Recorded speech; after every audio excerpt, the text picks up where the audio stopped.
E acho que o que a CUFA faz, por exemplo, e que o AfroReg faz, é uma coisa que não deve ser feito por muito tempo. Acho que o que a gente tem que fazer apenas são as provocações para que o Estado, sim, faça o que a gente está fazendo, a gente pare de fazer isso, porque isso tem que virar política pública. É preciso perceber, e aí eu acho, por exemplo, que o que a CUFA faz, o que o AfroReg faz, que é objeto dessa pesquisa, por exemplo, eu acho que essa pesquisa não faz com que eu imagine que o AfroReg ou a CUFA tenham mais experiência, mais know-how do que, por exemplo, o Observatório de Favelas, do que Nós do Morro. Apenas nós fomos os pesquisados, mas as nossas experiências, na verdade, elas podem ser compartilhadas com muitas outras organizações, e nós também somos frutos, no caso eu, especificamente a CUFA, somos frutos das observações de uma série de parceiros, como Guti, do Nós do Morro, o próprio Luiz Eduardo Soares, de quem eu sou padrinho de casamento, de maneira orgulhosa, o Observatório de Favela, através do Jailson, que são pessoas que, na verdade, quer dizer, que construíram alguns modelos diferentes e que faz com que a CUFA exista hoje. Mas, muito bem. Quando eu vi mais cedo aqui algumas pessoas falando de educação, eu poderia falar, por exemplo, de algumas ações que a CUFA desenvolveu ou desenvolve, por exemplo, na área de educação. A CUFA ganhou, por exemplo, no ano passado, o Prêmio Darcy Ribeiro, em Brasília, que é um prêmio oferecido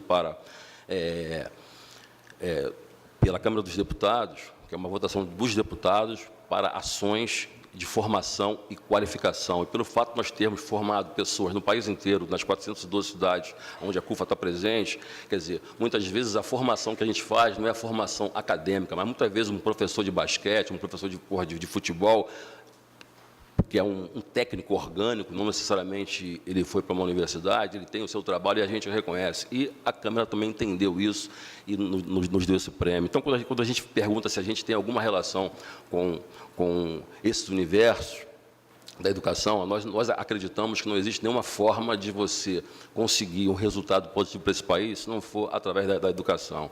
Todos os outros caminhos podem ou precisam existir, mas todos eles precisam, na verdade, interagir com a educação. Do contrário, a gente está simplesmente fadado ao fracasso. Eu podia falar da Escola de Paz, com que a gente fazia com a AfroReg, com a Unesco, há anos atrás, por exemplo, ganhamos prêmios como referência desse projeto. Eu podia falar do Segundo Tempo e tantos outros projetos. Mas o fato é que a gente não pode pensar que a gente pode substituir o Estado. O Estado tem o seu papel, e o nosso papel é apenas de provocar o Estado para que ele faça esse papel. E eu acho que esses exemplos, eles apenas não precisam ser necessariamente seguidos. Mas eu acho que o nosso grande papel, enquanto organização social, não é somente permitir ou fazer com que as pessoas reproduzam o que a gente faz ou o que a gente pensa, mas é obrigar, entre aspas, as pessoas a formularem, a construir seus próprios pensamentos e construir as suas próprias iniciativas e formas. O PP. Quando o amigo fala do PP, eu acho também, concordo com todo mundo, que o PP é uma das grandes conquistas que a gente teve. Foi pensada em vários momentos, foi executada agora. Então, assim, tudo que é o PP, a existência dela foi um desejo nosso, foi uma reivindicação nossa de muito tempo. Então, é preciso que a gente reconheça que existem muitos problemas ainda, mas é preciso também a gente fazer algumas reflexões. Quando o companheiro fala, por exemplo, que vamos instalar mais PPs em mais lugares, quer dizer, eu não acredito que nenhuma favela, que nenhuma pessoa de favela nenhuma concorde com a não vinda das UPPs. O que as pessoas têm medo é como é que vai ser essa relação. Ontem, por exemplo, um amigo nosso do LEC, que é a Liga de Empreendedores Comunitários, que a CUFA tem uma organização de 150 comunidades para discutir negócios em favela, e mataram ele, por exemplo, ontem, que é o Silvinho, porque o tráfico entendia que foi ele que pediu para poder o PP ir para lá. Ou seja, então, os covardes, eles matam os seus pares. Se fosse bandidos de verdade, eles iam cobrar do Beltrame, não de um favelado. Quer dizer, quem é ele para poder pedir e ser atendido para que o PP vá para lá? O fato é que a gente precisa fazer algumas reflexões, porque o PP, por exemplo, quando ela entra numa comunidade, tem que entrar o que a gente quer, o que a gente deseja, ela acaba, na verdade, levando, na verdade, o que a gente quer, que é a segurança. Mas ela leva junto a Light, leva junto a SEDAI, o cara corta a sua luz, corta a sua água se você não pagar. Então, você passa a ter uma série de obrigações que você não necessariamente está preparado para aquilo. É porque a tua vida não mudou. Você já tem 2 ar-condicionado, ou 3, você já não pode mais usar, a sua luz você vai ter que pagar, senão você vai ser cortado. E é óbvio que a gente quer que todo mundo pague. Muitas vezes as pessoas do asfalto dizem, mas eu vou ter que pagar. Quando esses favelados não pagam a conta de luz, quem paga sou eu por eles. Pode ser, eu não sei se a Light pensa dessa maneira, mas, quer dizer, mas ao mesmo tempo, quando os favelados eles compram uma camisa, um tênis, eles pagam impostos também. E só que eles não podem pagar os impostos do calçamento da sua rua, porque você não mora na favela. Então, é preciso fazer uma reflexão maior, porque senão alguém acha que simplesmente está viabilizando a vida do outro, mas pode simplesmente estar inviabilizando, na verdade. Então, eu acho que é importante que tenha, mas é importante que a gente leve mais reflexões, porque senão a gente começa a aplaudir, que agora a casa na favela está valendo um pouco mais, o comércio está mais valorizado, só que aquela pessoa não tem dinheiro para pagar mais o preço do aluguel dessa casa e começa a migrar para outras favelas mais distantes, que não tem um PP, que tem uma zona, mas não porque ela faz a opção da zona, porque ali é a única possibilidade que ela tem para poder estar morando. Então, é importante que o PP exista, é importante que a gente faça, na verdade, mais e mais projetos de segurança pública. Se vai ter o nome de PP ou não, ok. Segurança para todos, apoiamos, mas que seja realmente para todos, mas que todos também tenham as mesmas oportunidades, inclusive de viver, inclusive na favela. A amiga falou, por exemplo, aqui de favela, de comunidade, etc. Então, quer dizer, é uma outra coisa que o Jailson também sempre disse muito, a gente sempre tem aquela ideia de tentar fazer com que melhorar um pouco o nome para poder diminuir a dor. Então, quer dizer, não chama de o cara de preto, não, chama de negro, chama de moreno, moreninho, marrom bombom, vamos, ajuda o cara, vai, chama de porra de preto, não. Então, a gente, quer dizer, a gente tem aí uma série então, acho que o que é importante não é a gente estabelecer aqui um nome agora vai ser comunidade carente. Às vezes dizem, por que Centrão das favelas? Por que não é comunidade carente? Quer dizer, então a gente vai ter que discutir realmente se quem é carente, é o teu filho, é o filho de um bacana, enfim, aí é preciso a gente começar a discutir um pouco mais isso. Mas o fato é, não adianta você mudar o nome. Porque se você vai pegar uma favela que é violenta, por exemplo, você bota lá o nome de Clermont-Ferrand, agora não é mais favela, é Clermont-Ferrand. Tá, mas em pouco tempo o Clermont-Ferrand, ninguém vai querer se associar a esse nome, porque é um nome que está ligado à violência, todo tipo de problema. Então, quer dizer, mas se favela for agora os prédios da Zona Sul de Bacana, eu quero morar na favela, eu quero morar naquele espaço físico onde as pessoas vivem bem, onde as pessoas têm acesso às coisas.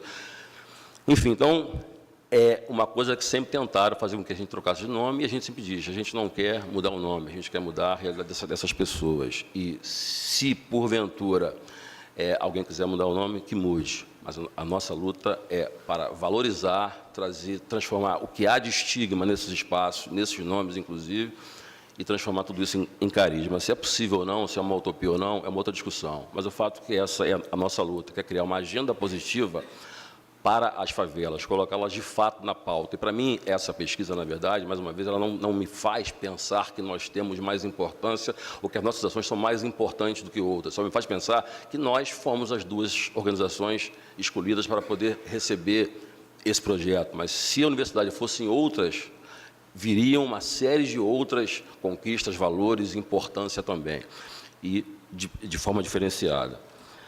Mais alguém falou alguma coisa? Acho que não, né? Eu já está pedindo para me parar? É para parar mesmo, pessoal? Não, se é para parar, então eu paro. Então, antes de eu parar, eu queria chamar no palco aqui 4 pessoas. Um é o Orelhudo, por favor, no palco. Meu parceiro Feijão, Beans, man. Enquanto você vai subindo, eu queria falar, comandante, o nosso parceiro gaúcho é Nega Giza, que a CUFA faz e já fez várias ações na área de segurança. Por exemplo, a gente fez, há 10 anos atrás, um projeto chamado Hip Hop Comunitário, que era com a Guarda Municipal.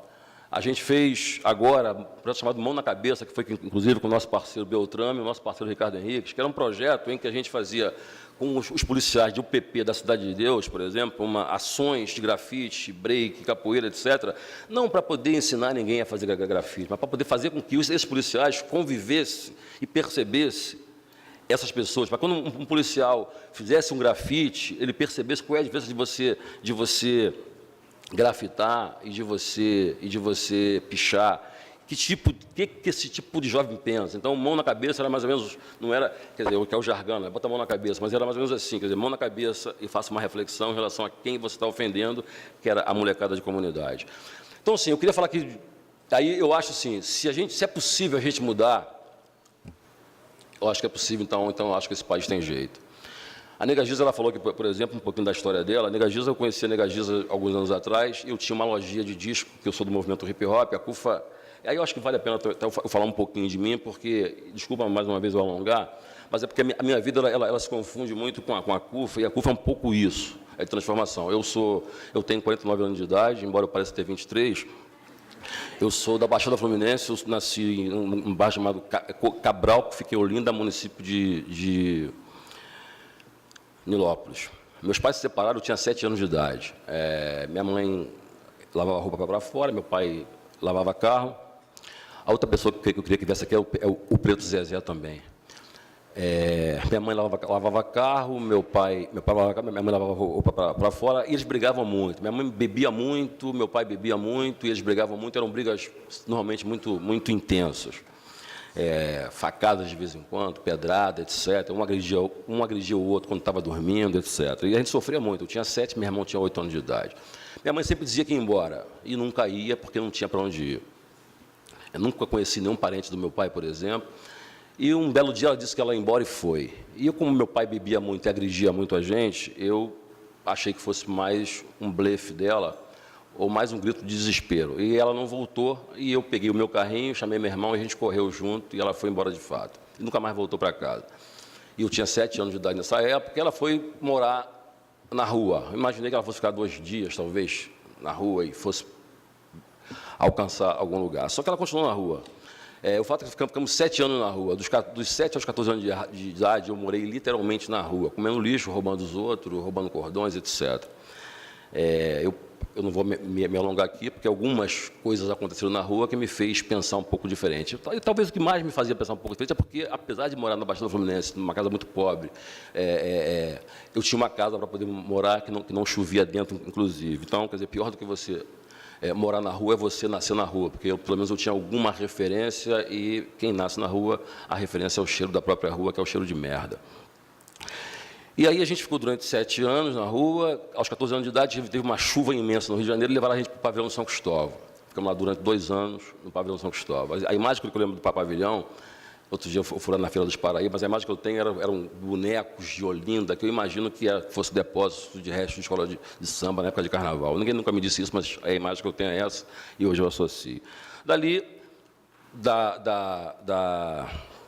do pavilhão, é que eu fui, então, morar numa favela chamada Favela do Sapo, Senador Camará, que é onde surge a facção criminosa Comando Vermelho, no Bloco 38, por um cara chamado Rogério Lenglube, o famoso Bagulhão, que fazia parte da sua facção e de alguns outros amigos aqui. Quem passa em alguma favela de Comando Vermelho vê lá, CVRL, RL é o nome desse cara, Rogério Lenglube, que é o cara que foi chamado como fundador, quando se faz jogos de futebol, por exemplo, em presídio, o troféu RL, enfim, tem uma série de mitos em relação a esse nome. E eu conhecia ele porque ele era da Favela do Sapo, quer dizer, a partir do momento em que deram esses apartamentos da Coab, é para lá que ele foi, e várias pessoas foram de vários lugares, e eu fui do pavilhão São Cristóvão. Passei a trabalhar na favela, numa rinha, eu lutava nessa rinha, e o Bagulhão era o dono dessa rinha. Só que essa rinha não era de gala, era de gente, né? Então, o tal do MMA, talvez foi ele que tenha inventado. E aí o tempo passou, passei a fazer baile em Madureira, passei a trabalhar de camelô, etc. E Madureira, embaixo do viaduto, era justamente, aí eu acho que é importante isso, Marlon, porque esse viaduto, onde vocês também foram fazer um pouco dessa apuração, exatamente o espaço para onde a minha mãe e meu irmão que foi assassinado, inclusive, para onde a minha mãe e meu irmão ia comigo, quando a polícia enchia o nosso saco, a gente enchia o saco deles em Marechal Hermes, a gente migrava para lá. E eu ameaçava os caras que, como eles me batiam, que um dia eu ia comprar o viaduto e ia mandar eles tudo embora. Não comprei o viaduto, mas o prefeito deu para nós uma concessão por 20 anos. Mas não mandei ninguém embora, eu não sei aonde é que eles se meteram. Enfim, mas o fato é,